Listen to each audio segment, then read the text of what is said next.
राधे राधे दोस्तों, आज हम आपको सुनाएंगे एक अफसर के अभागी माँ की कहानी। अगर आप हमारे चैनल पर नए हैं तो प्लीज हमारे चैनल को लाइक करें, सब्सक्राइब करें और शेयर करें। कमला का बेटा एक बहुत बड़ा अफसर था। उसका बेटा पूरे 60,000 रुपए की तनख्वाह महीने की पाता था। महीने में एक दिन जब वह सरसराते गुलाबी बैंगनी नोट बहू को सौंपता था तो दूर बैठी कमला की बूढ़ी आंखें उन्हें देखने मात्र से ही तृप्त हो जाती थी। उसकी छाती दुगनी हो जाती थी और सिर गर्व से आसमान छू लेता था। शुरू शुरू में एक दो बार रवि ने पीपल के पत्तों जैसे बड़े बड़े नोट अपनी माँ की हथेली पर भी लाकर रखे थे और उसकी माँ ने भी लक्ष्मी माता को आदर के साथ अपने माथे से लगाकर पूरी की पूरी रकम पास खड़ी बहू को तुरंत पकड़ा दी थी। लेकिन उसके बाद यह सिलसिला बंद हो गया। उसकी बहू को यह पसंद नहीं था। बहू ने रवि से कहा, महीने के महीने रवि, यह क्या ड्रामा क्या करते हो? अगर मुझ पर विश्वास नहीं है तो अलमारी की चाबी भी अपनी माँ के हवाले कर दो। रमा कभी कभी मामूली सी बात का बतड़ंग बनाकर बैठ जाती थी। रवि ने कहा, बूढ़ी औरत है बेचारी, रकम माथे से लगाकर खुश हो जाती है। हर माँ बाप की ख्वाहिश होती है कि उनके बेटे अपनी कमाई की पहली रकम अपने माँ बाप के हाथ पर लाकर रख दें। रवि ने अपनी माँ की भावनाओं को अपनी पत्नी को समझाने का प्रयत्न किया तो रमा कहने लगी, तो कर दिया करो, मैंने कब मना किया है, लेकिन रुपयों की पान सुपारी की तरह इसके उसके सामने फेरते रहना मुझे अच्छा नहीं लगता। रवि चुप हो गया, लेकिन कमला ने बहू के ये कड़वे बोल जो कि उसे बहुत पीड़ा पहुंचा रहे थे सुन लिए थे। इसलिए वह व्यर्थ के कलेश से घर को बचाने के लिए उसने थोड़ी सी खुशी और स्वयं ही उससे मुंह फेर लिया था कि थोड़ी सी खुशी के लिए क्या करना। कई महीनों बाद आज शायद माँ के दूध ने फिर से जोर मारा था, इसलिए रवि को आज फिर तनख्वाह मिली थी और संयोग मात्र था कि रवि पगार लेकर आया ही था और बहू घर पर नहीं थी और माँ बेटा दोनों घर पर थे और मात्र भक्त बेटा 100-100 के नोटों की 5 सील बंद गड्डियां जो लाया और माँ की झोली में डाल दी। माँ ने आशीर्वाद जो उसने डाल दी, माँ से आशीर्वाद की आशा में उसके पास ही बेटा बैठ गया। ऐन मौके पर उसकी पत्नी रमा आ गई और माँ ने भी अपनी चोरी पकड़े जाने या बेटे को चोरी सिखाने के अपराध बोध से गर्दन झुका ली और पूरी रकम झोली पसार कर बहू की ओर बढ़ा दी। बहू ने एहसान सा जताते हुए रुपए लेकर अलमारी में पटक दिए और अलमारी को खुला छोड़कर रसोई में चली गई। रात भर घर का माहौल भारी भारी और खिंचा हुआ सा रहा। सुबह होते ही घर में हंगामा हो गया। रवि कहने लगा, पूरे 50,000 थे, मगर बहू एक ही बात पर अड़ी हुई थी, 1,000 रुपए कम है। रमा, रुपए कैसे कम हो सकते हैं? रवि कहने लगा, मैं पूरे 50,000 रुपए संभाल कर लाया था, आश्चर्य ही कर सकता है। बहू ने शब्दों को गोल गोल घुमाते हुए कहा था तो रवि तो आंखें नीची करके अपनी दफ्तर चला गया। लेकिन माँ दिन भर ही मन रोती रही। वह समझ रही थी कि बहू क्या कहना चाहती है। माँ खुद से आंखें मिलाने में भी उसे अब शर्म आ रही थी। दोपहर में बहू ने खाने की थाली जो अपनी सासू माँ की चारपाई पर लाकर रख दी तो सासू माँ ने सोचा कि बात बढ़ जाने से और घर में जो और कलेश बढ़ जाएगा, इसी डर से उसने मजबूरन थाली में रखी दोनों रोटी खा ली, वरना इस घर का तो अब पानी तक पीने की इच्छा नहीं हो रही थी उसकी। इतना बड़ा कलंक जिस बेटे को जवान करने में विधवा माँ ने अपनी जवानी होम कर दी, जिस बेटे की परवरिश के लिए उसने किसी के घर में बर्तन मांजना किया, किसी के घर में कपड़े धोना किया और किसी के घर में झाड़ू पोछा किया, और आज वही बड़ा अफसर बना बेटा अपनी माँ के माथे पर लगाए चोरी के झूठे इल्जाम को चुपचाप निगल गया। धिक्कार है, कमला की आत्मा चीख उठी। 3 दिन बीत गए थे। माँ को चुप चुप देखकर रवि परेशान था।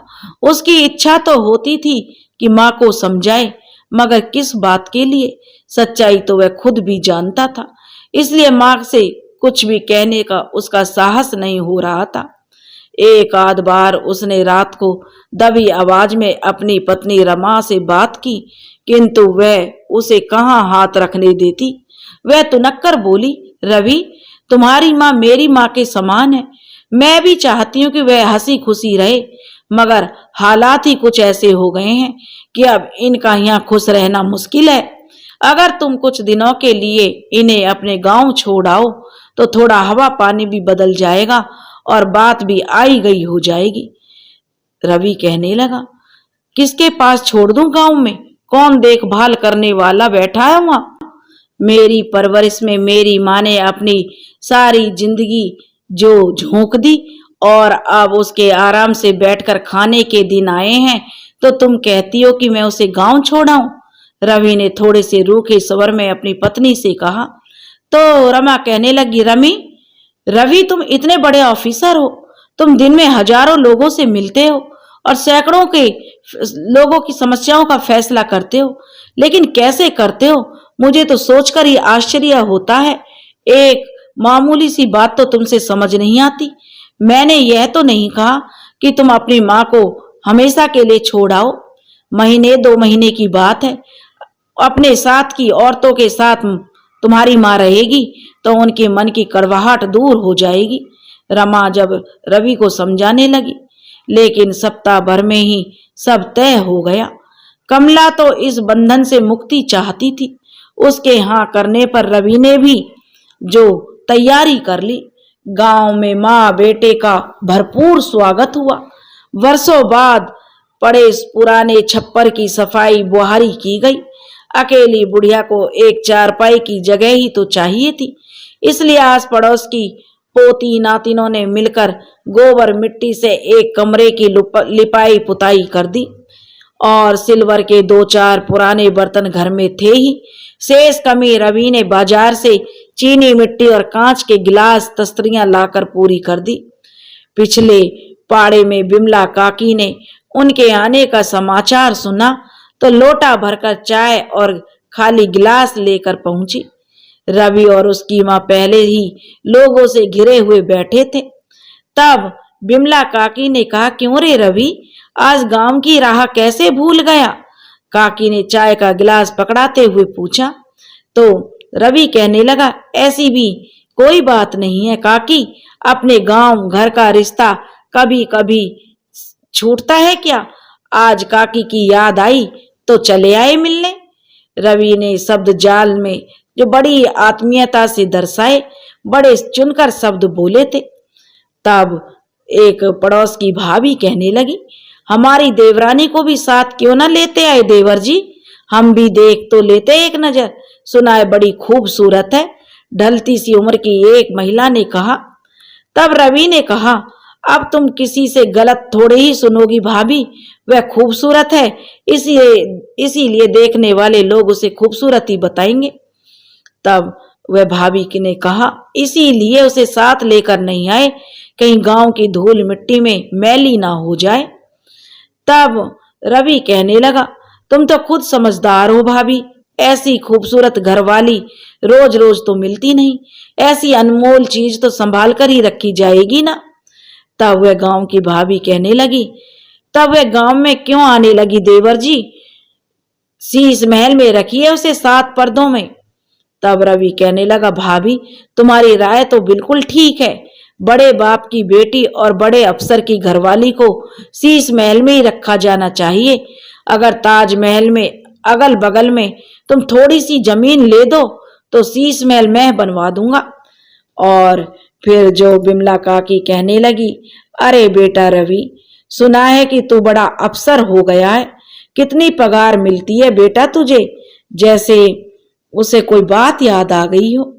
रवि बोला, तुम्हारे आशीर्वाद से काकी दाल रोटी लायक मिल ही जाती है। काकी थोड़ी गंभीर हो गई और बोली, तो बेटा 50,000, 60,000, लाख बड़े अफसरों का जो बिमला काकी वजन तोलने लगी। रवि कहने लगा, काकी कट कटाकर बस यही कोई 40-50,000 मिल जाती है। काफी कंजूसी करके जो बताया था उसने। 40-50,000? जो वह देवरानी की खूबसूरती से जली भुनी भाभी ने बड़े आश्चर्य से कहा। तो रवि बोला, यह कोई जायदा है भाभी? शहरों के खर्च तुम जानती नहीं हो। इनमें तो 2 वक्त की दाल रोटी पूरी हो जाए तो भगवान का शुक्र है। तब वह भाभी कहने लगी, देवर जी तो इसीलिए बुढ़िया माँ को गांव छोड़ने आ गए हो। भाभी ने भी जो भयंग कस दिया। तो रवि बोला, भाभी 2 घर होने से तो खर्च दुगना हो जाएगा, मगर कई दिनों से माँ कुछ उदास सी थी, इसलिए मैंने सोचा कि तुम सबके साथ इनका जो जी बहल जाएगा और कुछ दिन हवा पानी भी बदल जाएगा। तब वह भाभी बोली, अच्छा। पर भाभी का व्यंग रवि के आर पार हो गया था। तेरी भाभी ने बात तो बिल्कुल खरी कही है। तभी बिमला काकी ने कहा, जिसका मन अपने बेटे पोतों से न बहले वह दूसरों के बच्चों में बीच कैसे खुश रहेगी। बेटा, बिमला काकी कहने लगी, तू पढ़ा लिखा अफसर है, हम गंवार तुझे क्या समझाएं, मगर बेटा बेचारी कमला ने जिंदगी में बहुत दुख झेले हैं, कभी इसकी आत्मा को मत दुखाना। रवि कहने लगा, काकी माँ के अलावा दुनिया में मेरा है ही कौन? मैं जानता हूँ मेरे लिए मेरी माँ ने कितने कष्ट उठाए हैं। मैं भी माँ की सेवा में कोई कमी नहीं छोड़ूंगा। रवि ने कहा तो और फिर उसने बातों को जो बदल दिया और फिर खेती बाड़ी की बातें करने लगा। फिर इधर उधर की कुछ बातें हुई और धीरे धीरे सब चले गए। रवि भी जाने को तैयार हुआ तो उसने माँ को आते जाते रहने का आश्वासन दिया कि माँ, मैं तुम्हारे पास आता जाता रहूंगा। और अपनी सेहत का ध्यान रखने के लिए रवि ने 1,000 रुपए अपनी माँ को थमाकर विदा ली। माँ ने भी धीरे से बेटे को हिदायत दी कि वह उसकी नादान बहू और मासूम पोती का ध्यान रखे। बहू से कहे कि छोटे बच्चे के लिए माँ के दूध के साथ साथ मथा हुआ केला, दाल चावल और उबला हुआ पानी गुणकारी होता है। संतरे से बच्चे का रंग निखर जाता है। गिनती के पूरे 1,000 रुपए देकर गया था रवि, और माँ को उन 1,000 रुपए में पूरी गृहस्थी जमानी थी। लेकिन खूब खींचतान करके भी वह दूध के लिए केवल 100 रुपए ही बचा पाई। अभी रोज की दाल भाजी बाकी थी, लेकिन दाल सब्जी की रोज की कहाँ जरूरत है, यह सोचते हुए कमला लगी। सुबह चाय तो वह बनाएगी ही, उसी के साथ 2 रोटी भी खा लेगी। कभी हुआ तो आध पाव सब्जी खरीद कर बना लेगी, नहीं तो नमक मिर्च के साथ ही काम चला लेगी। अगले महीने की 10 तारीख को डाकिया मनी ऑर्डर लेकर आया और कमला का अंगूठा लगाकर 1,000 रुपए देकर गया। सुबह के वक्त 1 पाव दूध लेने में ही 450 रुपए की उधार बढ़ गई थी। दाल सब्जी को कौन चलाए, यहाँ तो सूखे आटे के भी लाले पड़े हुए थे। दूध वाला रोज पूछ लेता, दादी मनी ऑर्डर आया कि नहीं। तब कमला कहती, आजकल में आ जाएगा बेटा, और नहीं आया तो क्या, अपनी दादी को ही तो दूध पिलाया है तूने। और वह बेचारी ऐसा ही उत्तर देकर उसे टालती। मनी ऑर्डर आते ही उसने सबसे पहले दूध वाले का हिसाब चुकता किया। 40 दिन के 600 रुपए हो गए थे। आगे के लिए उसने दूध लेना बंद कर दिया। बाकी बचे 200 रुपए तो उसने 2 किलो आटा और थोड़ा सा नमक मिर्च लिया। डिबरी में 10 रुपए का तेल डलवाया और अपने घर आ गई। वह संध्या समय एक बार दीपक जलाती और दूसरे ही क्षण उसे बुझा देती। अंधेरे में बैठी भगवान के भजन करती। शुरू शुरू में कुछ बड़ी बूढ़ी औरतें और नाती पोतियां उसके पास आकर बैठ जाती थीं, किंतु धीरे धीरे बड़े अफसर की माँ की भोली मुस्कान के पीछे छिपी वास्तविकता सबके सामने आने लगी। मगर कमला ने अपने चेहरे पर कभी सिकन तक नहीं आने दी। कमला अंधेरे में बैठी हुई अपने छप्पर में चिंता में डूबी हुई थी। तभी उसकी झोपड़ी के बाहर किसी ने आवाज लगाई, माई भूखे लाचार को एक रोटी दे दे, भगवान तेरे बेटे की लंबी उम्र करे, तेरे बेटे को बड़ा अफसर बनाए। कमला जैसे अपने ख्यालों से बाहर आई। इस मोल में बेटे की लंबी उम्र, एक रोटी में इतना आशीर्वाद, और तरक्की भी बहुत सस्ती थी क्योंकि रोटी के आगे बड़ा अफसर बनाने का आशीर्वाद दे रहा था। उसने कपड़े में लपेट कर रखी एक रोटी का आधा टुकड़ा मांगने वाले को दे दिया और वह रोटी देकर लौटी तो उसके घर का पहरेदार झबरू कुत्ता उसके सामने आकर बैठ गया। कमला ने आधी में से आधी रोटी झबरू के सामने डाल दी और स्वयं एक चौथाई टुकड़ा छाछ के साथ खाकर उठ गई। 2 दिन से कमला के घर में चूल्हा नहीं जला था। खाली पेट चारपाई पर लेटे हुए वह बड़े अफसर की मां होने की यातना से जूझ रही थी। कितनी बार उसने मजदूरी करने पर जाने की सोची और विचार किया कि मजदूरी ही कर लूं, लेकिन बड़े अफसर की मां होने की मर्यादा उसके पैरों में आ लिपटती और वह पानी पीकर चुप बैठ गई। सोचती मजदूरी करने जाऊंगी तो सब कहेंगे इतने बड़े अफसर की मां देखो मजदूरी कर रही है। 2 दिन से खाली पेट कमला डाकिए के इंतजार में अपने छप्पर और गली के चक्कर लगा रही थी। चिलचिलाती धूप में गली दूर तक सुनसान पड़ी थी। एकाएक आंगन में एक तरफ बैठे झबरू पर उसकी नजर पड़ी। कुत्ता न जाने कहां से एक रोटी उठा लाया था और सूने आंगन में बैठा आराम से रोटी खा रहा था। कमला दबे पांव चूल्हे के पास आई और लकड़ी उठाकर कुत्ते पर झपटी। अचानक हुए हमले से घबराकर कुत्ता रोटी छोड़कर भाग गया, मगर लाख कोशिशों के बावजूद भी वह रोटी उठाने का साहस नहीं कर सकी। उसके बड़े अफसर के बेटे की इज्जत रोटी पर मोटी परत बनकर छा गई थी। उसके मुंह से हिचकी और आंखों से आंसू फूट पड़े। वह निढाल सी होकर अपनी चारपाई पर बैठ गई। उसकी एक नजर सामने पड़ी रोटी पर और दूसरी डाकिए के इंतजार में दरवाजे पर लगी हुई थी। कमला अपने छप्पर में आकर बैठ गई। उसकी आंखों में गंगा यमुना बहने लगी, किंतु दूर खड़े झबरू की आंखें चूल्हे के पास आंगन में पड़ी रोटी पर जमी हुई थी। कमला चारपाई पर निराश हताशा सी बैठी कभी झबरू को और कभी दूर दूर पड़ी रोटी को देख रही थी। उसकी इच्छा हो रही थी कि वह गले में फंदा डालकर छप्पर के ऊपर लगी बल्ली पर झूल जाए, किंतु बड़े अफसर बेटे की मर्यादा ना तो उसे मरने दे रही थी और ना ही जीने। वह सिर्फ चुपचाप बैठी रहने पर विवश हो गई। उसने रोटी की ओर से ध्यान हटाकर घड़े से एक गिलास पानी भरकर पीना चाहा, किंतु 2 दिनों से खाली पेट में जो पानी नीचे उतरने की बजाय गले में ही अटक कर रह गया और उसका दम घुटने लगा। बहुत देर तक हाथ पैर छटपटाने और सीने को सहलाने के बाद उसे सांस आया और वह निढाल होकर चारपाई पर पड़ गई। थोड़ी देर में उसकी अंतड़ियां फिर कुलबुलाने लगी तो उसने उठकर आटे की हंडिया उघाड़ कर देखी। कुछ आटा हंडिया में इधर उधर चिपका हुआ था।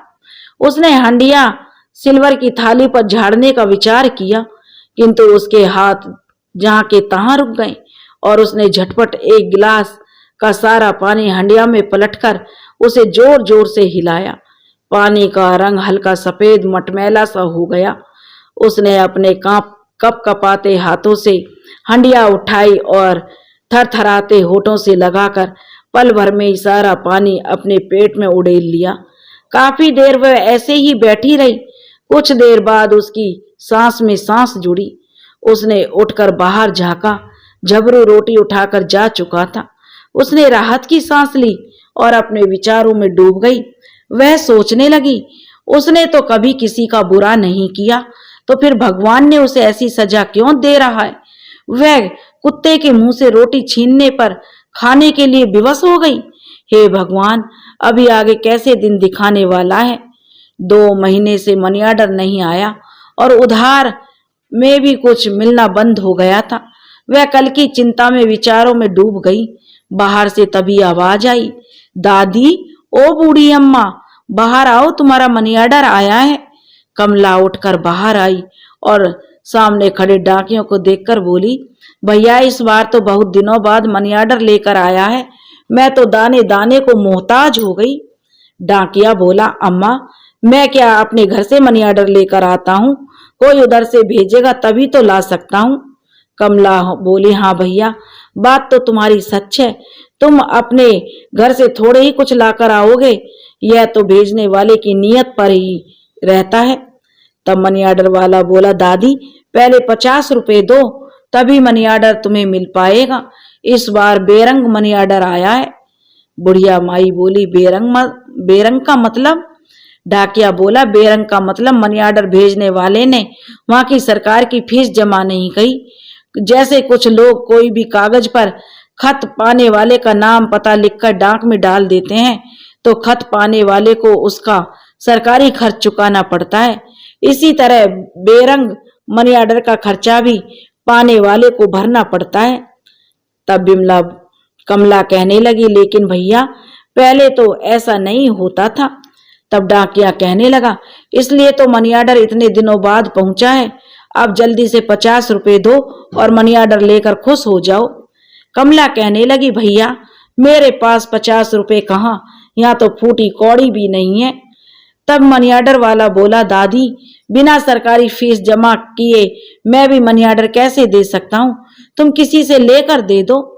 कमला कहने लगी, मैं किससे मांगने जाऊं बेटा, यहाँ रुपए देने वाला कौन है? तुम ही 50 रुपए काट कर बाकी मुझे दे दो। तब जो डाकिया कहने लगा, मैं सरकारी आदमी हूं अम्मा, मेरे पास पैसे कहाँ से आए? महीने में पगार मिलती है, 2-4 पैसे हाथ में आते हैं। कितने दिनों से बच्चे नमक के साथ रोटी खाकर अपने दिन निकाल रहे हैं। अच्छा। तब कमला कहने लगी, उसने निराश स्वर में कहा और लंबी सांस छोड़ते हुए बोली, तुम यहाँ बैठो, पानी पियो, मैं लाला की दुकान से खुले लेकर आती हूँ। लाओ पैसे मुझे दे दो, पहले तुम 50 रुपए लेकर आओ। डाकिया कहने लगा, तभी मनी ऑर्डर के पैसे दे सकूंगा। तब कमला कहने लगी, ऐसे कौन देगा बेटा पैसा, यहाँ किसी को किसी पर भरोसा कहाँ है। अच्छा तो यही होगा, तुम मेरे साथ ही चलो और वहीं खुले लेकर बाकी मुझे दे देना। डाकिया कहने लगा, यह क्या बात हुई दादी, मुझे और भी बहुत से काम है। सरकार ने मनी ऑर्डर पहुंचाने का काम मुझे सौंपा है, यह तो नहीं कहा कि मैं साथ साथ घूमता भी फिरूं। कमला कहने लगी, तो बेटा तुम ही कोई रास्ता बताओ, लाला भी मुझे पैसे क्यों देगा? वह तो बिना पैसे के लिए एक मुट्ठी नमक तक नहीं देता, 50 रुपए वह भला मुझे क्यों देगा? मनी ऑर्डर वाला बोला, ठीक है चलो, इतना टाइम तो नहीं है, मगर तुम्हारे लिए बेगार भी करूंगा। उसने एहसान सा जताते हुए दुखी कमला से कहा और उसके साथ चलने को तैयार हो गया। कमला ने छप्पर का दरवाजा बंद किया और उसके साथ लाला की दुकान की ओर चल दी। वह भी डाकिया अपनी साइकिल घसीटते हुए उसके साथ चला जा रहा था। वह चल तो आगे रहा था, किंतु न जाने क्या सोचकर उसके पांव पीछे ही पड़ रहे थे। दोपहरी में लाला दीवार के सहारे कोहनी लगाकर अलसाया सा बैठा ऊँग रहा था। कमला को अनजान डाके के साथ आया देखकर लाला थोड़ा सीधा बैठ गया और प्रश्नवाचक मुद्रा में उसे देखने लगा। तब कमला कहने लगी, लाला जी 500 रुपए के खुले दे दो। तो लाला कहने लगा, हाँ हाँ 500 क्या 1000 का खुला ले लो। कहाँ है 500 का नोट? तो कमला कहने लगी, ये लो। साथ खड़े व्यक्ति ने जेब से 500 का नोट निकालकर लाला को दिया और दूसरे ही क्षण बोला, मैं थोड़ा जल्दी में हूँ, पहले मुझे 50 रुपए दे दो, बाकी इसे बाद में देते रहना। ऐसी भी क्या जल्दी है? लाला ने कहा, भाई मुझे नोट तो देखने दो। लाला ने संदेह व्यक्त करते हुए कहा और नोट के ऊपर नीचे बहुत ध्यान से देखने लगा। खूब आश्वस्त होने के बाद उसने उस व्यक्ति पर और कमला दोनों को बारी बारी से देखा और लकड़ी के गल्ले में से 50 का नोट निकालकर उस डाकिये को दे दिया। उस डाकिये ने 50 का नोट जेब में डालकर अपने थैले में से मनी ऑर्डर फार्म तथा इंक पैड निकालकर कमला का अंगूठा लगवाया और लाला के सामने गवाही के लिए फार्म आगे बढ़ा दिया। लाला ने मनी ऑर्डर की रकम देखकर फार्म पर गवाही के अपने दस्तखत कर दिए। वह व्यक्ति सचमुच में बहुत जल्दी में था। उसने झटपट मनी ऑर्डर फार्म और इंक पैड लेकर अपने थैले में डाला और तुरंत साइकिल पर सवार होकर वहां से चला गया। उसके जाने के बाद लाला ने धूप में गुमसुम खड़ी कमला को एक बार फिर ऊपर से नीचे तक देखा और पूछा, कमला तुम्हें भी कुछ लेना है?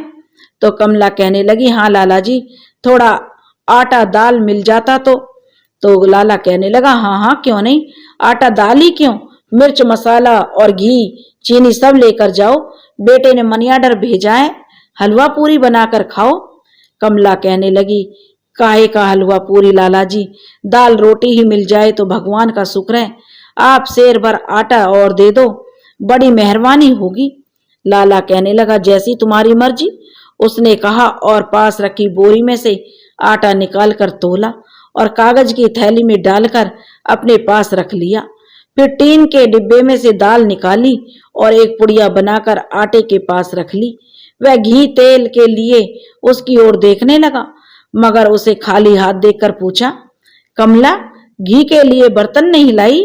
तो कमला कहने लगी, घी की जरूरत नहीं है लाला जी, आटा दाल ही बहुत है। तो लाला कहने लगा, तुम्हारी मर्जी, 50 रुपए का आटा और दाल के 20 रुपए, 70 और पिछले 220 रुपए हो गए हैं, यानी 290 और 50 रुपए खुले किए, कुल मिलाकर 340 रुपए हो गए। तो कमला कहने लगी, पहले तो शेर भर ही आटा लिया था लाला जी, उसके 220 रुपए कैसे हो गए? तब लाला कहने लगा, लेने वाले को याद रहे ना रहे, लेकिन देने वाले को सब याद रहता है। तुम 2 बार आटा लेकर गई थी, दाल और मिर्च मसाला अलग। कमला कहने लगी, दूसरी बार दिया कहाँ था लाला जी, मैं तेल डलवाने के लिए डिबरी लेकर आई थी, तुमने तेल के लिए भी मना कर दिया था। उस दिन से आज तक मैं अंधेरे में बैठी हूँ, अच्छा किया तुमने याद दिलवा दिया। लाला कहने लगा, मैं तो एक बोतल घासलेट के पैसे भूल ही गया था। अब 340 और 50 390 और मेरे बेटे दुली चंद के दूध के 170 रुपए भी हैं, दुकान के खाते में लिखवा रखे हैं उसने। तुमने अभी तक दूध के पैसे कहाँ दिए हैं? कुल मिलाकर 560 रुपए हो गए। और हाँ, उसकी टाल से पिछले महीने 50 रुपए की लकड़ियां भी लेकर आई थी। 600 रुपए की उधार लेकर तुम तो आराम से बैठ गई, लेकिन यहाँ 2-2 रुपए के हिसाब के लिए घर में कलेश हो रहा है, इसलिए दुखी होकर हमने उधार खाता ही बंद कर दिया। कोई क्या क्या याद रखे, देने वाले तो सामान लेकर जो दे देते हैं, लेकिन लेने वाले भूल जाते हैं। लाला जी, जो कमला कहने लगी, गांव में लकड़ी मोल लाने की जरूरत क्या है, किसे है मोल लेने की जरूरत? मैं कभी किसी के खेत से में जाती हूँ तो चूल्हा जलाने के लिए लकड़ी बीन लाती हूँ, वैसे मेरे घर में आग जलती ही कितनी है। लाला कहने लगा, देखो कमला, हम कोई बड़े व्यापारी नहीं हैं, अपना पेट तन काट कर और बाजार से पहले रोकड़ा देकर सामान लाते हैं, 2 पैसे के लोभ में दिन रात भागे फिरते हैं और लोगों को घर बैठे उनकी जरूरत का सामान लाकर देते हैं। घर में दूध दही सब है, लेकिन हम अपने बच्चों को ना देकर लोगों की जरूरत पूरी करते हैं। हमने तुम्हारी उम्र देखकर तुम्हें सामान उधार दे दिया तो कौन सा जुर्म कर दिया? तुमने एक गाड़ी नरमे की सूखी सटिया घर में नहीं डलवाई थी? खा जाओ बेटे की कसम, और दुकान से सामान लेकर नहीं खाया, वह सब भूल गई? तब कमला कहने लगी, मैं कुछ नहीं भूली लाला जी, मुझे सब याद है, लेकिन जितना आप बता रहे हैं मैंने उतना सामान नहीं लिया। आप बहुत ज्यादा बता रहे हैं, लेकिन 50 रुपए के लिए मैं बेटे की कसम खाऊं, यह नहीं होगा। मनी ऑर्डर लाने वाले को तुमने खुशी खुशी 50 रुपए का इनाम दे दिया। लाला बोला, कमला, तुमने मनी ऑर्डर लाने वाले को खुशी खुशी 50 रुपए का इनाम दे दिया, हमारा आटा तेल लकड़ी और 2 महीने का इंतजार सब भूल गई। कमला कहने लगी, मैं किसी को क्या इनाम दूंगी, वह तो मनी ऑर्डर की फीस के पैसे थे जो रवि ने वहां जमा नहीं किए थे। इस बार उसने बेरंग मनी ऑर्डर भेजा था। तो लाला बोला, क्या बेरंग मनी ऑर्डर? तो कमला बोली, हाँ लाला जी, उसने बताया कि रवि ने वहां फीस जमा नहीं करवाई थी, इसलिए सरकारी फीस मुझसे वसूल की गई है। आपने तो मनी ऑर्डर देखा था और उसे 50 रुपए भी दिए थे। लाला कहने लगा, मनी ऑर्डर भी बेरंग होता है? यह तो पहली बार सुन रहा हूं कमला, यह रोज वाला डाकिया तो नहीं था। कमला कहने लगी, हाँ था तो कोई दूसरा, मगर मनी ऑर्डर देकर गया है, इसलिए था तो डाकिया ही। तब वह कहने लगा, लाला, हाँ था तो डाकिया, मगर लगता है वह तुम्हें बावला बनाकर चला गया। कमला, बेरंग चिट्ठी तो सुनी थी, मगर बेरंग मनी ऑर्डर मैंने आज तक नहीं सुना। कमला बोली, भूखा आदमी तो बावला ही होता है, उसे भले बुरे का ध्यान कहाँ रहता है, वह तो जानवर के जैसा ही होता है। उसकी आंखों के सामने वह दृश्य उभर आया जब वह रोटी के लिए लकड़ी लेकर झबरू पर झपटी थी, लेकिन उसे यह भी समझ आ रहा था अब लाला उसे बावला बनाने का प्रयास कर रहा है। उसने रूखे स्वर में लाला से कहा, लाला, भूखे आदमी को कोई भी बावला बना सकता है। लाला जी, उसे तो जिधर भी इच्छा हो उधर ही हाँक दो, ऊंची आवाज में जोर से डांट दो, उसे थोड़ा सा हड़का दो और 2 डंडे मार दो, वह तो किधर भी मुड़ जाएगा। लाला कहने लगा, कमला, मैं तुम्हारा दर्द समझता हूं, लेकिन जब औलाद ही नालायक निकल जाए तो किसी का क्या जोर। तेरा बेटा बड़ा अफसर है, लेकिन तुझे 2 वक्त की रोटी नहीं दे सकता। ऐसी नालायक औलाद का होना ना होना एक बराबर ही है। तू भी सब्र कर ले कि तेरा बेटा। इससे पहले कि वह अपनी बात पूरी करता, कमला बोली, नहीं लाला जी, मेरा बेटा नालायक नहीं है, वह तो लाखों में एक है। जरूर उसकी कुछ मजबूरी रही होगी, वरना वह तो मेरे बिना एक पल नहीं रह सकता। उसकी शुष्क आंखों में एकदम से आंसू उमड़ आए। कमला कहने लगी, मैंने जिन दुखों से उसे पाला है वह कभी नहीं भूल सकता। लाला जी, तभी लाला बोले, तो कमला, तभी तो 2 महीने का मनी ऑर्डर नहीं भेजा, और आज भेजा है तो वो भी बेरंग। ऐसा ही लायक होता तो अपने पास नहीं रखता तुझे। तेरी 2 वक्त की रोटी और 2 जोड़ी कपड़े उसे इतने भारी पड़ गए कि वह तुझे इस वक्त बुढ़ापे में बेसहारा अकेली छोड़कर चला गया। गांव के लड़के चाहे अनपढ़ हैं कमला, मेहनत मजदूरी करते हैं, लेकिन अपने बूढ़े माँ बाप के पास तो हैं। बड़े अफसर होने से तो अनपढ़ गवार ही भले, जो दुख सुख में सब साथ तो हैं। तो कमला कहने लगी, क्या कहूँ लाला जी, मेरी किस्मत ही खोटी है, वरना मेरा रवि तो ऐसा नहीं था। शायद मुझ में ही कोई कमी होगी। जब से ब्याह कर आई थी ऐसी ही जिंदगी बिताई है, खुद मेहनत मजदूरी करके अपना पेट पाला है, और आज मैं अपने लायक तो कमा ही सकती हूँ। और लाला जी, आटा दे दो तो मैं भी यहाँ से जाऊं। लाला कहने लगा, तेरी मर्जी, बाकी पैसा जमा कर लूं। कमला, तुम कहाँ संभालती फिरोगी? उसने आटा दाल पकड़ाते हुए कहा। तो कमला कहने लगी, नहीं लाला जी, बाकी के पैसे मुझे दे दो। ऐसी कौन सी बड़ी रकम है जो मैं संभाल नहीं पाऊंगी। लाला कहने लगा, जैसी तेरी मर्जी। मैंने तो इस विचार से कहा था कि जब तुम सामान लेने यहीं से ही तो लेती हो, आओगी तो मैं तुम्हारे खाते में लिख कर रखता हूँ, और जब तुम्हें जरूरत होती तो सामान ले जाती। कमला कहने लगी, बात तो तुम्हारी सही है लाला जी, सामान तो मैं आपसे ही लेकर जाती हूँ, लेकिन फिर भी हाथ में पैसे हों तो जरूरत के हिसाब से सामान लिया जा सकता है। रात बिरात हारी बीमारी में पैसे की जरूरत पड़ जाए तो हाथ में पैसे होने से किसी को तकलीफ नहीं देनी पड़ेगी। लाला बोला, ठीक है, बाकी के 390 रुपए शाम को ले जाना, नहीं तो उधर से निकलते वक्त देता आऊंगा। अभी खुले रुपए नहीं है, कल दुली चंद दूध देने आएगा तो वह पहुंचा देगा। कमला कहने लगी, नहीं लाला जी, मुझे दूध की जरूरत नहीं है। तो लाला कहने लगा, कैसी बातें करती हो कमला, अगर इस वक्त दूध घी नहीं खाएगी तो बुढ़ापा कैसे निकलेगा। कमला कहने लगी, अब और कौन से बुढ़ापे का इंतजार करूंगी लाला जी, यही रूखी सूखी खाकर निकल जाए तो भगवान का शुक्र है। दूध लेने की मेरी गुंजाइश नहीं है, आप मेहरबानी करो। लाला बोला, ठीक है, अभी 50 रुपए लेकर जाओ, बाकी शाम को ला कर देता हूँ। लाला ने कहा और उठकर दुकान के बीच के रास्ते से घर में जाने लगा। तब कमला कहने लगी, लाला जी, अब क्या और शाम क्या होगी, आपको रुपए देने हैं तो अभी दे दो। लाला कहने लगा, अरे कमला, हमने तो 2 महीने तक इंतजार किया और तुम्हें शाम तक का सब्र नहीं है। भरोसा रखो कमला, मैं दुकान खोलकर बैठा हूँ, गांव छोड़कर नहीं भागूंगा। और लाला ने कहा और अपने घर के अंदर चला गया। कमला शेर भर आटा छाती से लगाकर खिड़की में से जो अंदर चले गए लाला को देखती रह गई। और दोपहर का सूर्य अपनी प्रचंड धूप में तप रहा था, जिसके ताप से दूर दूर तक मैदान अग्नि की तरह जलता हुआ प्रतीत हो रहा था। बेचारी हताश निराश कमला डगमगाते धीरे धीरे चलती हुई अपने घर की ओर चल पड़ी। लाला ने कमला के नाम आए बेरंग मनी ऑर्डर के 950 रुपए के हिसाब को 1.5 महीने तक खींचकर ऐसा समेटा कि बूढ़ी कमला एक दिन भी पूरी रोटी न खा सकी। झबरू का हिस्सा भी सिमटकर चौथाई रोटी तक रह गया था। लेकिन वे मोहल्ले भर में भटकने के बाद आखिर कमला दादी के आंगन में ही आकर बैठता था और डाकिये के इंतजार में गली के आखिरी छोर तक देखता रहता। लेकिन डाकिया ना आना था और ना ही आया।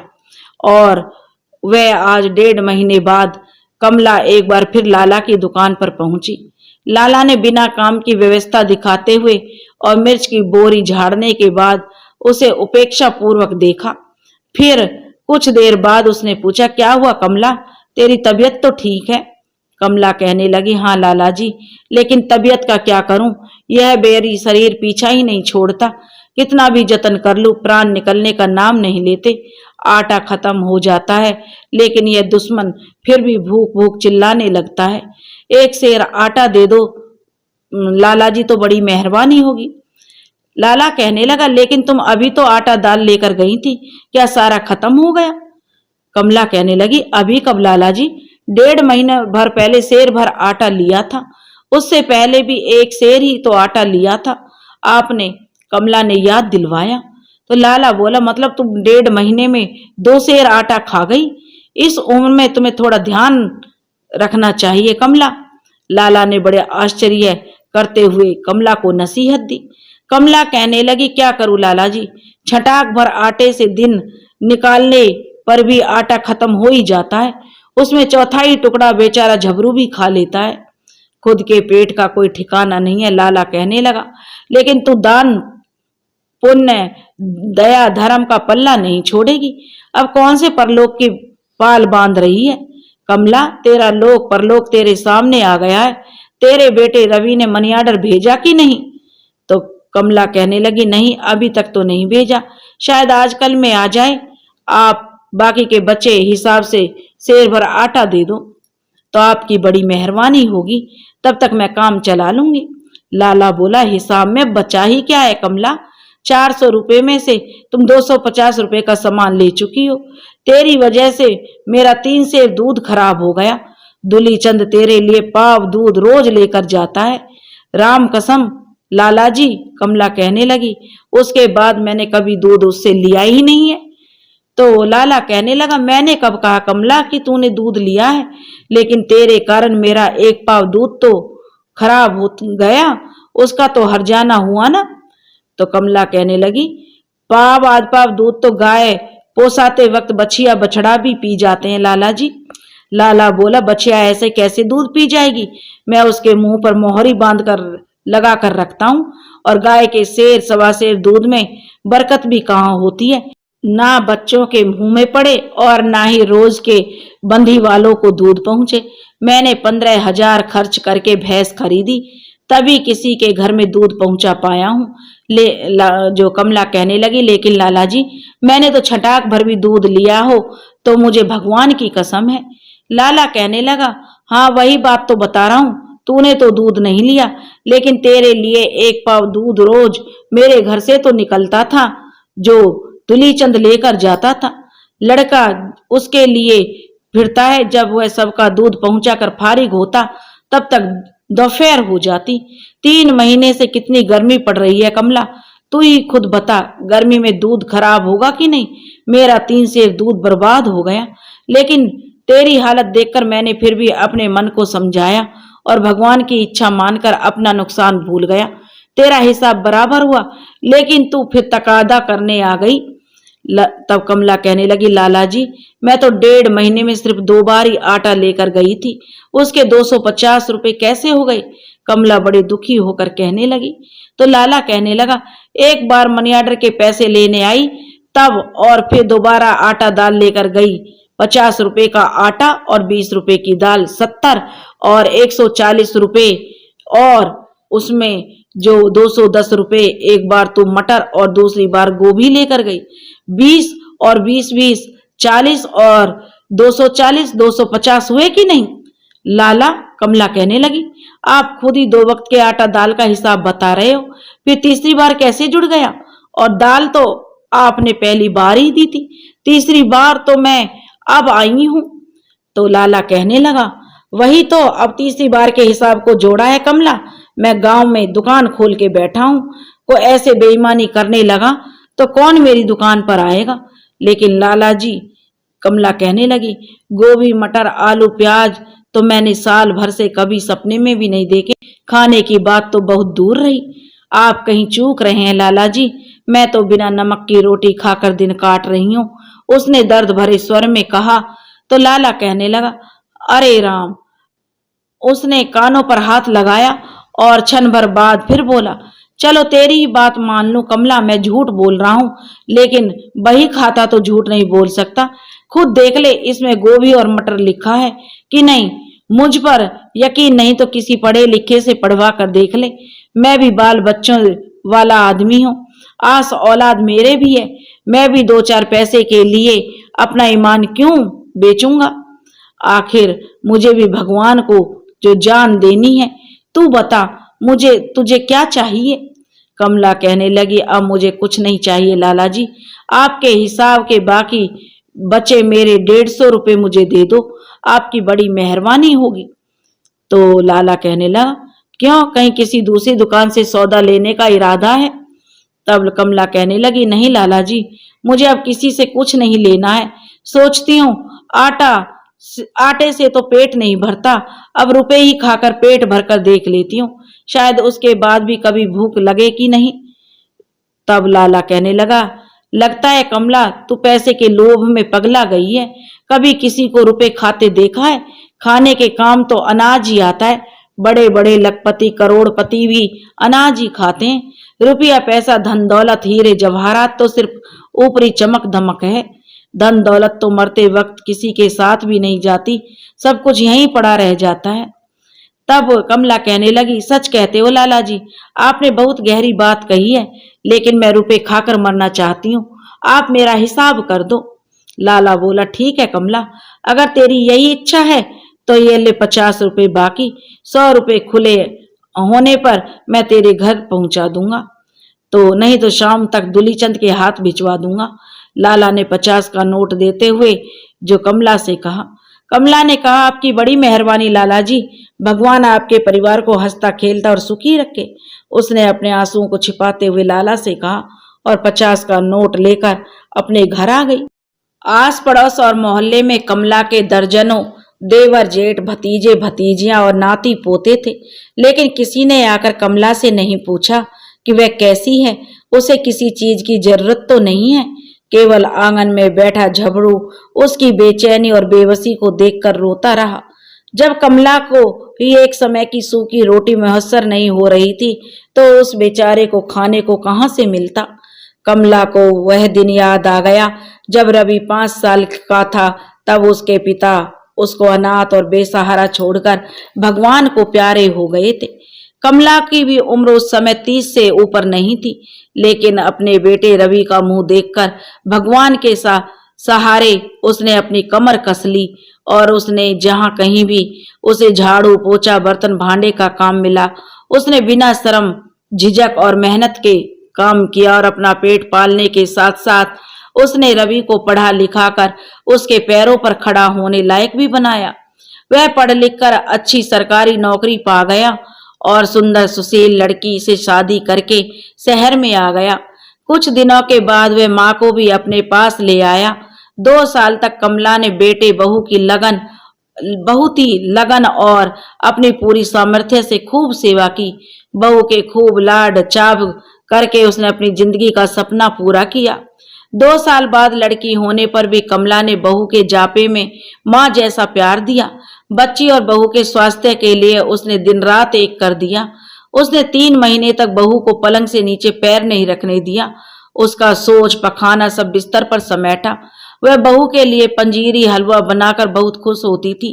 बच्ची की मालिश करने और नहलाने में उसे बहुत ही आनंद की तृप्ति होती थी। बेटे को मनपसंद खाना खिलाकर उसकी आत्मा खिल उठती थी। वह दिन रात उनकी सेवा में लगी रहती। घर की साफ सफाई, बर्तन मांजने, कपड़े धोने में उसे पल भर का भी आराम नहीं मिल पाता था। लेकिन अपने परिवार को फलता फूलता और खुश देखकर वह सब कुछ भूल जाती थी। उसे खुशी थी कि ईश्वर ने उसकी मेहनत का उसे भरपूर फल दिया। 30 साल के उसके विधवा जीवन का संघर्ष उसके लिए खुशियों तथा आराम का समय लेकर आया था। रवि और बहू उससे माँ कहकर कोई भी काम बताते तो वह झूम उठती। आधी रात को उठकर भी वह अपने बहू बेटे के लिए चाय कॉफी बनाकर देती। उसे गर्व होता था कि उसका बेटा और बहू उसे कितने प्यार और अपनापन से जो अपने पास बुलाया है। वह पोती के रोने पर उठकर दौड़ आती और उसे अपनी बाहों में सुलाकर झुलाकर जब नींद की थकावट सब भूल जाती, उसके हृदय में जो ममता और वात्सल्य का ज्वार आ जाता। बच्ची को अपनी छाती से लगाकर उसे संसार भर का सुख तथा ऐश्वर्य मिल जाता था। इससे आर्थिक और अधिक की उसने जो भगवान से भी जो कामना नहीं की थी। लेकिन संसार में ऐसा कब हुआ है कि किसी को प्यार के बदले प्यार मिला हो? नफरत नहीं, कम से कम उसके देखने में तो ऐसा ही नहीं हुआ। और उसने सुना था कि रानी केकई ने अपने बेटे भरत को राजगद्दी दिलवाने के लिए राजा दशरथ से जरूर छल किया और राम को वनवास दिलवाया था। लेकिन उसने तो अपने बेटे से प्यार के वशीभूत किसी के बहकावे में आकर कपट किया था। लेकिन मेरी बहू को कौन से बेटे को राजगद्दी दिलवानी थी? मैंने तो रवि को शादी होते ही अपनी बहू के हवाले कर दिया था। अगर मेरे बेटे ने पगार लाकर मेरे हाथ पर रख दी तो मैंने उसमें से क्या ले लिया? उसी समय तो सारी रकम झोली पसार कर बहू को सौंप दी। तो क्या माँ बाप का इतना भी हक नहीं कि बेटे की शादी के बाद उसकी कमाई को अपने हाथों से लगाकर भगवान को उसकी कृपा के लिए धन्यवाद दे सकें? लेकिन छिनाल ने ऐसा प्रपंच रचाया, अगर केकई भी देखती तो जो गस खा जाती। बैंक की सील बंद गड्डी में से 1000 रुपए गायब हो जाना किसी जादू से कम नहीं था। लेकिन रवि की अकल पर कैसे पत्थर पड़ गए? वह तो सब जानता समझता था कि सील बंद गड्डी में से सिर्फ 1000 रुपए कैसे गायब हो सकते हैं। उसने भी आंखें नीची करके बहू की बात को सच मान लिया और चुपचाप अपने दफ्तर चला गया। ऐसे सपूत से क्या उम्मीद करूं कि वह मुझे प्यार और श्रद्धा से अपने साथ लेकर आया था। जितने दिन मैं नौकरानी की तरह उसकी सेवा करती रही, उसे अपने साथ रखा और जब उसका काम निकल गया तो मुझे बहाने से गांव छोड़ गया। धिक्कार है ऐसे जोरू के गुलाम पर, थू तेरी अफसरी पर, नालायक कपूत कहीं के। लेकिन बेटा, ये दिन तेरी जिंदगी में भी जल्दी ही आने वाले हैं। जब भगवान तेरा भला करे तो दूधो नहाए और पूतो फले। तेरे घर में तेरे जैसा ही श्रवण कुमार होगा। जितने दिन मैं नौकरानी की तरह तुम्हारी सेवा करती रही, उसने अपने साथ रखा और जब उनका काम निकल गया तो मुझे गांव भेज दिया। जा भगवान तेरा भला करे, दूधो नहाओ पूतो फलो। तेरे घर में भी तेरा जैसा श्रवण कुमार पैदा हो, तुझे पलकों की छांव में रखे। तेरे पास नहीं आऊंगी बेटा और ना ही किसी के सामने हाथ फैलाऊंगी। मरते मर जाऊंगी लेकिन हार नहीं मानूंगी मैं।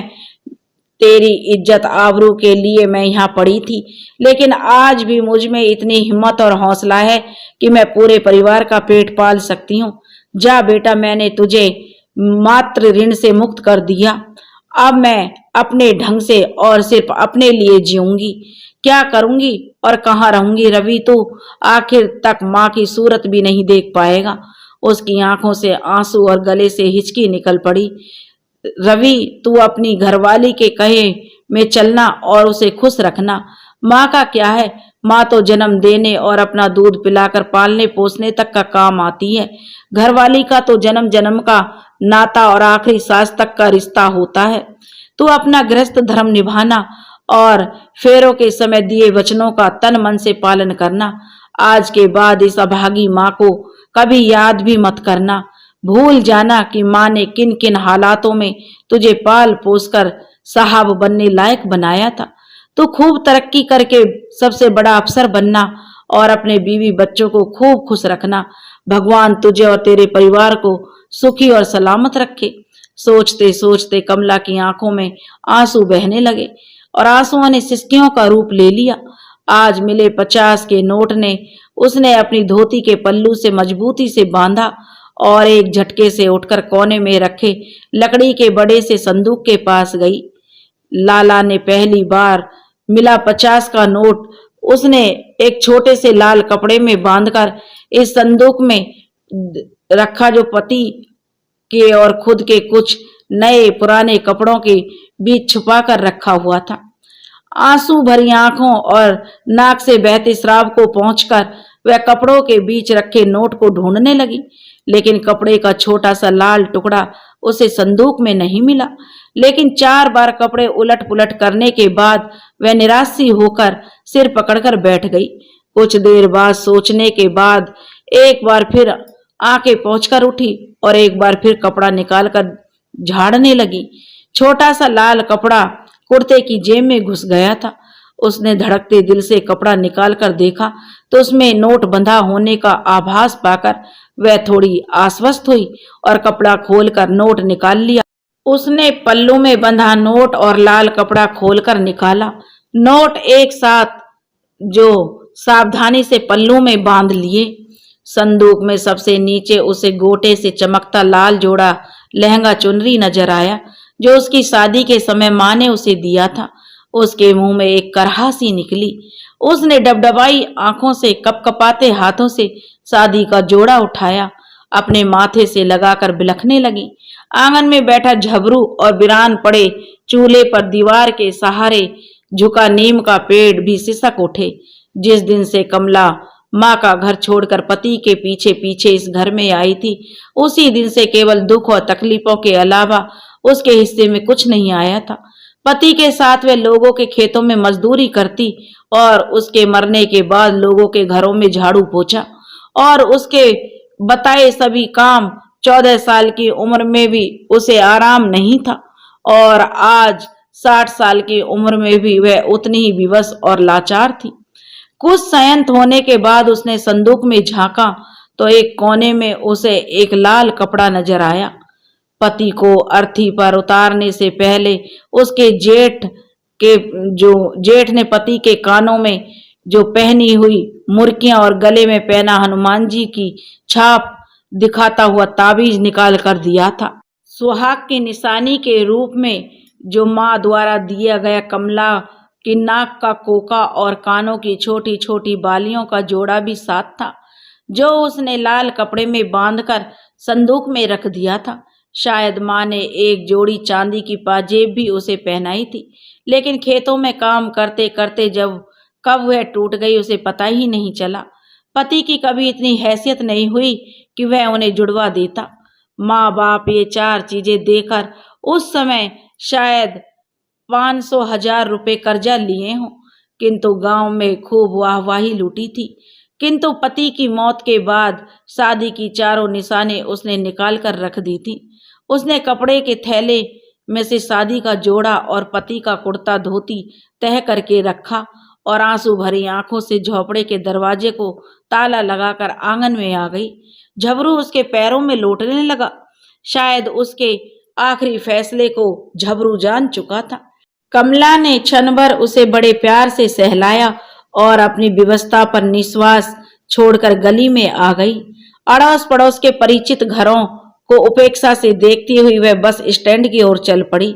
दोपहर ढलने लगी थी, लेकिन हवा अभी भी बहुत गर्म थी। दूर दूर तक सन्नाटा पसरा था। जानवर पेड़ों के नीचे बस स्टैंड की ओर वह बढ़े जा रही थी।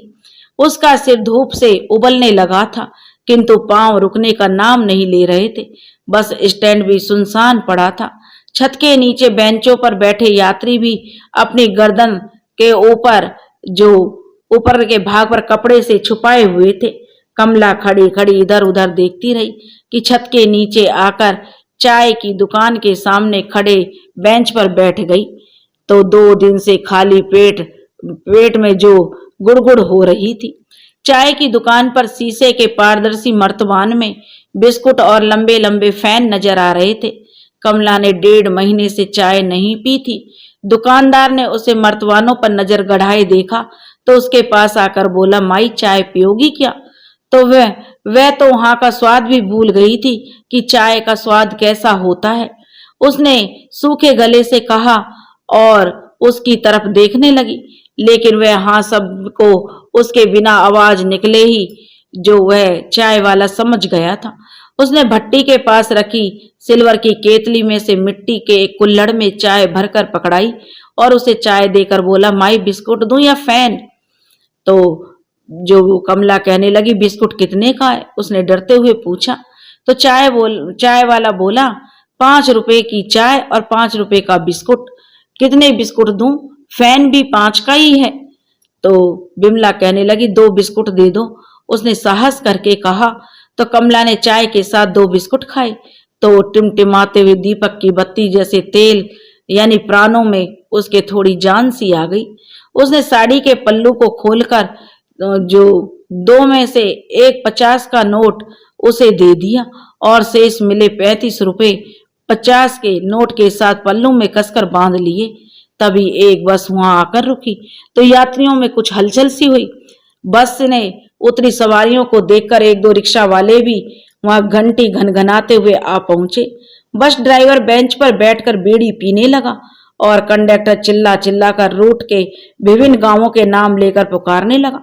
कमला अपने गांव का नाम सुना तो वह भी जाकर बस में बैठ गई। बस में गिनती की सवारियां थी। बस स्टैंड पर धीरे धीरे सवारियां बस में बैठने लगी, लेकिन कंडक्टर उतनी सवारियों से संतुष्ट नहीं था। वह जोर जोर से चिल्लाकर कह रहा था, इसके बाद कोई दूसरी बस नहीं आएगी। कोई मुसाफिर चूक गया तो उसे रात भर स्टैंड पर ही बैठना पड़ेगा। वह चिल्लाता रहा, वहां कोई पीछे रहने वाला नहीं था। ड्राइवर ने बीड़ी का आखिरी कस खींचकर अपनी सीट संभाली और कंडक्टर यात्रियों की उम्मीद से बस के दरवाजे पे खड़ा गांवों के नाम पुकारता रहा। काफी दूर जाने के बाद उसने टिकट काटना शुरू कर दिया। कमला ने टिकट ली और अपना थैला गोद में रखकर अपने गांव की ओर जाने वाले उबड़ खाबड़ रास्तों को धुंधलाई आंखों से देखने लगी। 2-2.5 घंटे तक खेतों में जो बस पूर्वों की ढानियों तथा गांवों की सवारियां उतारती बस एक पूर्वे के पास जाकर रुक गई।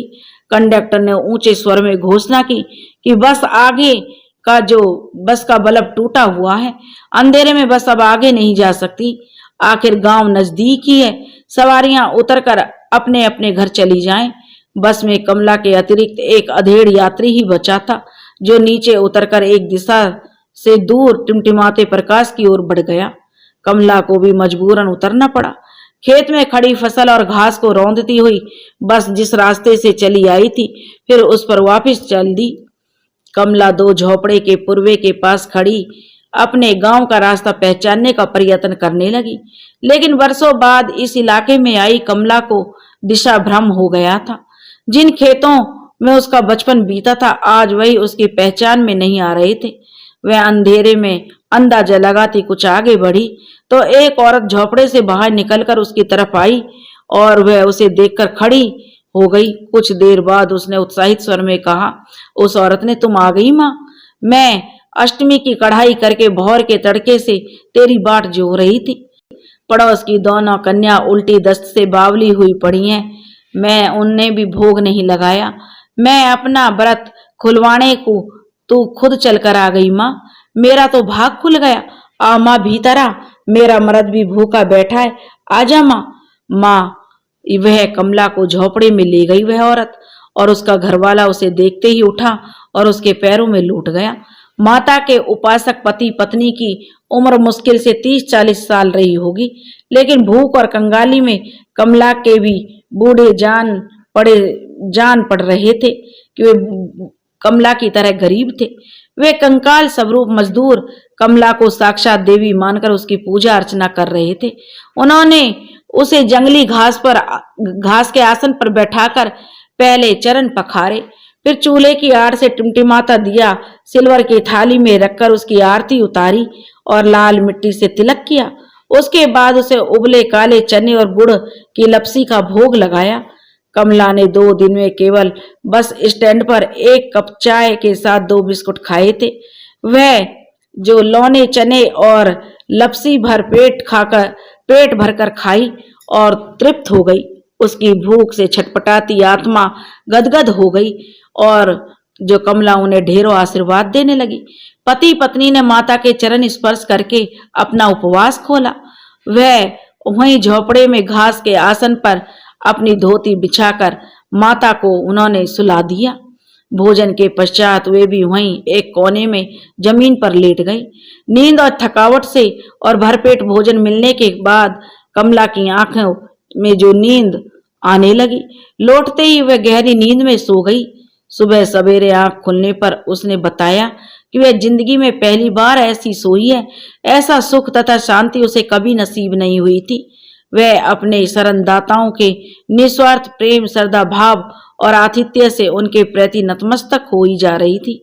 60 साल के अपने संघर्षपूर्ण जीवन में उसे आज से पहले इतने उत्साह और खुशी का अनुभव कभी नहीं हुआ था। आज उसने समस्त संसार जो उसे हंसता हुआ दिखाई दे रहा था। सुबह उठकर उसने बताया कि वह उनके पड़ोस के गांव की बेटी है और जिंदगी से थक हार कर फिर अपनी जन्मभूमि लौटी है। यदि बस उसे उसके गांव में ही पहुंचा देती तो शायद वह उनके घर का अन्न जल ग्रहण नहीं कर पाती। तब तो वह औरत कहने लगी कि यह तो माता का चमत्कार है। आपकी आस्था और अटूट विश्वास से खुश होकर माता ने मुझे यहाँ शरण देने और तुम्हारी सच्ची भक्ति से अपने रूप में मेरी भूखी आत्मा की सेवा करवाने का मौका दिया। माता की माया अपरंपार है। वह अपने भक्तों का इसी तरह उद्धार करती हैं। शेरों वाली माता तेरी सदा ही जय हो। कमला ने भोजन तथा आश्रय देने के लिए उनका आभार व्यक्त किया और अपने गांव की तरफ चल पड़ी। अपना घर गांव देखने की उमंग में उसके पैर अपने आप उठ रहे थे। गांव ज्यादा दूर नहीं था। वह कल्पनाओं में डूबी हुई कुछ देर में ही अपने गांव पहुंच गई। उसके माता पिता का देहांत हो चुका था। सगा कोई भाई नहीं था, इसलिए उसका पीहर बहुत पहले ही छूट गया था। उसे अपनी घर गृहस्थी से भी कभी समय नहीं मिला था। रवि के पिता के साथ शुरू में वह 1-2 बार अपने माता पिता से मिलने आई थी, लेकिन पति की मृत्यु के बाद बेटे की परवरिश में उसका सबसे नाता टूट गया था। केवल वह और उसका बेटा और काम ही उसके जीवन का लक्ष्य बन गया था। वर्षों पश्चात उसने अपने बचपन के घर आंगन को देखा तो उसकी आंखें भर आईं। पल भर में उसके बचपन की यादें उसके सामने घूम गईं। घर का फूस उड़ चुका था और ओसरे की फटी पुरानी बोरियों के टाट डालकर पशु बांधने लायक बनाया हुआ था। एक तरफ मिट्टी की कच्ची दीवार तथा दूसरी ओर फूस की टाटी बंधी हुई थी। तभी जो उसे आवाज आई, अरे कमला जी, तू अचानक कहां से उतर आई? सामने से आंगन में बुहारी लगाती हुई एक महिला ने उसे आवाज लगाई और लगभग चिल्लाकर वह बुहारी हाथ में पकड़े पकड़े उसके पास ही आ गई थी। तो कमला कहने लगी, अरे रमा जी, तू? कमला ने उसकी तरफ बढ़ते हुए पूछा तो रमा कहने लगी, मैं तो जैसी हूं तेरे सामने हूं, लेकिन तू बिना चिट्ठी पत्री के अचानक किसके साथ आ गई है? तब कमला कहने लगी, जी साथ कौन किसका करता है, तेरी याद आई तो थैला उठाकर चल दी। अब मैं भी तेरे साथ ही रहूंगी। रमा बोली, क्यों, रवि ने घर से निकाल दिया? कमला कहने लगी, नहीं रमा, मुझे रवि क्यों निकालेगा? वह तो बहुत गिड़गिड़ा रहा था, लेकिन बड़े बड़े शहरों में मेरा जी नहीं लगता। तुम सबके साथ ही हो, मेरे साथ की भी हो, इसलिए मैं इस गांव में आ गई। मोटर गाड़ियों का हल्ला भी इस गांव में नहीं होता। तू भी तो किशोर के साथ बड़े शहर में रह रही थी ना रमा जी? किशोर भी तो बहुत बड़ा अफसर है, फिर तू क्यों शहर छोड़कर गांव में आ गई? तो रमा बोली, कमला मत पूछ, बड़ा बेटा अफसर अपनी बीवी बच्चों और अपने बड़े बंगले के लिए ही है। माँ के वास्ते उसके बड़े घर में एक खाट की जगह और 2 वक्त की रोटी बहुत भारी है। मैं तो जी सबको ठोकर मारकर गांव में आ गई और अपनी हिम्मत से जो बन पड़ा उतना सुमन के साथ काम कर लेती हूँ और दोनों वक्त रूखी सूखी ही सही पर पेट भरकर चैन से सो जाती हूँ। कमला कहने लगी, सुमन भी तेरे साथ रहती है और उसके बाल बच्चे भी साथ में हैं। तब रमा कहने लगी, हाँ जीजी, क्या बताऊं कमला जीजी, मर्द सारे एक जैसे ही हैं। एक रात सुमन और उसके तीनों बच्चों को सोता छोड़कर उसका मर्द कहीं चला गया। कई दिनों तक बेचारी सुमन ने उसे खूब ढूंढा, फिर सबको लेकर मेरे पास आ गई। भगवान की दया से अब उसके दोनों लड़के कमाने लगे हैं और लड़की घर का कामकाज संभाल लेती है। वह बहुत ही कड़वाहट से भरकर हाँफने लगी थी, इसलिए वहीं कमला के पास कहने सुनने को तो कुछ बचा ही नहीं था, इसलिए उसके पास बैठ गई। अब कमला भी अपने टूटे छप्पर में आकर उसे फिर से खड़ा करने के बारे में सोचने लगी। उसने सुमन को बुलाया और घर में जमा कूड़ा करकट एक और इकट्ठा करके बाहर ढेर कर दिया।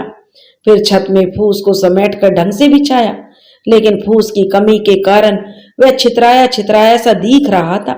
उसने सुमन की लड़की की मदद से दरवाजे को उसकी चूल पर चढ़ाकर खड़ा कर दिया। साकल कहीं मिल नहीं रही थी। उसने दोनों पल्ले मिलाकर दरवाजा बंद किया और रमा जीजी के पास आकर बैठ गई। उसने बातों बातों में ही सब जान लिया कि कहाँ क्या मिल सकता है। सुमन ने रात की बची हुई बाजरे की खिचड़ी में थोड़ी सी छाछ मिलाकर कमला को दे दी थी, जिससे कमला को पेट में कुछ वजन सा महसूस हुआ और उसे अपनी भूख में थोड़ा आराम मिला। वह अपने घर आई और थैला फूस के नीचे छिपाकर गांव की तरफ निकल गई। गांव में दूसरी बिरादरी के कई चाचा ताऊ भाई बहन मिला रहते थे, जो भतीजे भतीजियां भी लगती थी। उनसे वह मिली। दोपहर तक वह पूरे गांव में घूमती रही, जिसने उसे घर को जो फिर से घर बनाने के लिए काम करने वाले कई लोग मिल गए। वह गांव के एकमात्र सुनार से भी मिली और उसे लाल कपड़े में मजबूती से बंधे अपने जेवर दिखाए। पुराना सोना देखकर अनुभवी सुनार की जो आंखें चमक उठी। उसने कहा, जीजी कमला, अगर ज्यादा अड़ी भीड़ ना हो तो यह सोना संभाल कर रख लो, फिर ऐसा सोना दोबारा नहीं मिलेगा। कमला कहने लगी, क्या करना है इस सोने का? क्या करूंगी? अड़ी भीड़ के लिए ही तो रखा था। सुनार कहने लगा, जीजी कहो तो गिरवी रखकर तुम्हें 5-10 हजार रुपए उधार दे देता हूं। कमला कहने लगी, नहीं भैया, अब किस दिन के लिए इसे संभाल कर रखूंगी, सब काम तो निपट गए। तुम इसे खरीद कर आज का दाम मुझे दे दो और मेरे बहुत काम पूरे हो जाएंगे। सुनार कहने लगा, जैसे तेरी मर्जी जीजी, मैं तो तेरे भले की बात कर रहा था। तेरा खरा सोना भी बच जाता और महीने 2 महीने में तू रुपए उतार कर जेवर छुड़ा लेती। खैर 50 साल पहले बापू ने यह सोना काका को 2000 रुपए तोले दिया होगा, लेकिन आज खरे सोने का भाव 40,000 रुपए तोला है। बिना खोट काटे जीजी तुम्हारा कुल तोल आधा तोला होता है। मैं 20,000 रुपए तुम्हें दे देता हूँ। कमला कहने लगी, तू अपनी बहन से कोई बेईमानी थोड़ी ना करेगा भैया, जो बनता हो सो दे दे। तुम भाइयों के भरोसे ही तो मैं इस गांव में आई हूँ। कमला ने कहा और रकम लेकर अपने घर आ गई। हिम्मत और हौसले से चींटी पहाड़ पर चढ़ जाती है। मैं तो अच्छी भली इंसान हूँ, कमला सोचने लगी। मैं काम शुरू तो करूं, कुछ कर पाई तो ठीक है, नहीं तो जैसा है उसी में काम चलाऊंगी। पहले कौन सी राजगद्दी छोड़कर आई हूँ, सोच समझ कर किफायत से काम करूंगी तो जरूर प्रभु नैया पार लगाएंगे। हाँ, तो यही सोचकर कमला सोचने लगी। सारी जिंदगी भर भूखे पेट हाथ पैर मारती रही, अब खाने की फिक्र तो नहीं है। जिंदगी भर कभी रूखी सूखी मिल गई तो खा ली, नहीं तो पानी पीकर सो गई। अब कम से कम काम करूंगी तो अपने पेट लायक तो कर ही लूंगी। अब तो 2 पैसे हाथ में भी हैं, मैं इतनी जल्दी तो मरूंगी नहीं, हिम्मत क्यों हारूं। भगवान ने मुझे 2 हाथ पैर दिए हैं तो मैं मेहनत से कमा कर खाऊंगी। 1 सप्ताह में कमला ने अपने माता पिता की खंडर हो गए घर को फिर से नया बना लिया। छप्पर पर नई छत डलवाई, दरवाजे की साकल कुंडी दुरुस्त करवाई और दीवारों की लिपाई पुताई करवाकर उसे नया बना दिया।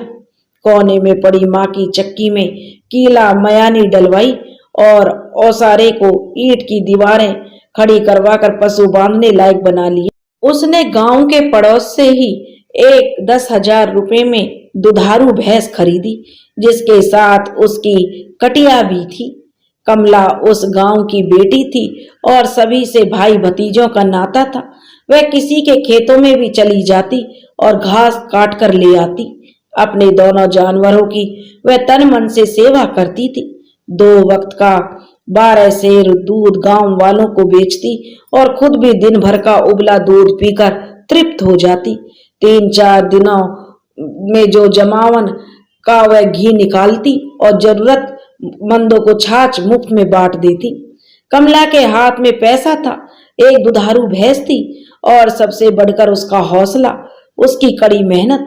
साल भर में उसकी मेहनत का असर गांव भर के लोगों को दिखने लगा। उसमें घमंड नहीं था, लेकिन वह किसी से बिना वजह कोई बात भी नहीं करती थी। वह दिन भर अपने पशुओं की सेवा में लगी रहती। वह उनके लिए घास काट कर लाती, उन्हें रगड़ रगड़ कर नहलाती और उनसे बातें करती। कभी कभी गांव में उसकी उम्र के भाई भतीजे उसके पास आकर बैठ जाते। वे अपनी विभिन्न समस्याओं पर उससे बातें करते और तत्काल ही कमला उनको हल कर देती, जिससे वे खुश हो जाते। साल भर में कमला का नाम गांव में आदर सम्मान से लिया जाने लगा। वह गांव के प्रभावी तथा समझदार लोगों में उसकी गिनती हो जाने लगी। बहुत से लोगों का विचार था कि मेहनती और अनुभवी कमला को गांव का सरपंच बना दिया जाए तो सबका बहुत भला होगा। कमला ने अपनी कुछ व्यक्तिगत मजबूरियां बताईं, लेकिन लोगों ने फिर भी उसे सबकी सहमति से गांव की सरपंच चुन लिया। सबने उसकी बात मानने और उसे हर संभव सहयोग करने का आश्वासन दिया तो वह भी सहमत हो गई। फिर अपनी भैंस और उसकी कटिया की देखभाल के अलावा उसके पास काम भी क्या था। सबसे बातें करके और उनके दुख दर्द में भागीदार बनकर उसे बहुत संतोष और खुशी का अनुभव होता था। गोधूली की वेला का समय था। सानी पानी से भैंस को तृप्त करके कमला ने दूध दोहने से पहले उसकी कटिया को पोषाने के लिए छोड़ दिया था, ताकि माँ बेटी एक दूसरे को चूम चाट कर दुलार कर सकें। अपने बच्चे को दूध पिलाकर माँ को जिस अपार आनंद का संतोष का अनुभव होता होगा, यह माँ ही बता सकती है। पिता कभी उस परम सुख का स्वाद नहीं चख सकता। वह दूध की बाल्टी अंदर रखकर कटिया को खींचकर उसके खूंटे पर बांधने लगी, लेकिन दूध पीकर जवान होती कटिया उसके काबू में नहीं आ रही थी।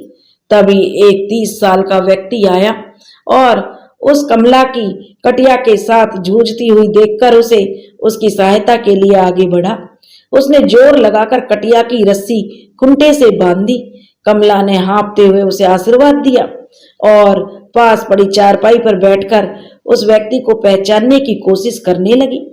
वह व्यक्ति कहने लगा, राम राम नानी, मैं तुम्हारी बचपन की सहेली शारदा का बेटा हूँ। मेरा नाम सुनील है। उसने झुककर कमला के पैर छुए।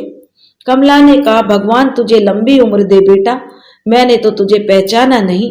उसने देखते हुए ही कहा। तब वह कहने लगा, तुम मुझे देखती कैसे? तुम्हारी शादी के 30 साल बाद मैं पैदा हुआ था। मैंने भी तुम्हें आज पहली बार देखा है। मामा रवि जिस जीप में तुम्हें गांव छोड़ने गया था, वह ड्राइवर भी उसी के दफ्तर में है जहां मैं हूँ।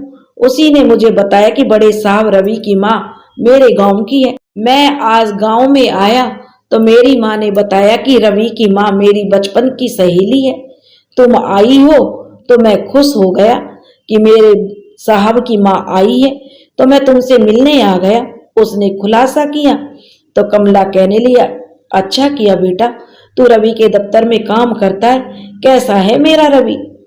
तब वह व्यक्ति कहने लगा, जो जिसका नाम सुनील था, कि मौसी साहब और उनके बाल बच्चे सब मजे में हैं। साहब के दूसरे बेटे का जन्मदिन था, इसलिए पूरे स्टाफ में मिठाइयां बांटी थी। मैम साहब और बच्चे सब साथ में थे। नानी कहाँ से ढूंढ कर लाई इतनी सुंदर साहब के लिए बहू? तू मिला था अपनी मामी से? तब कमला ने उससे पूछा। तो वह कहने लगा, ना नानी, मैं तो दफ्तर का मामूली सा चपड़ासी, उसके पास कैसे जाता।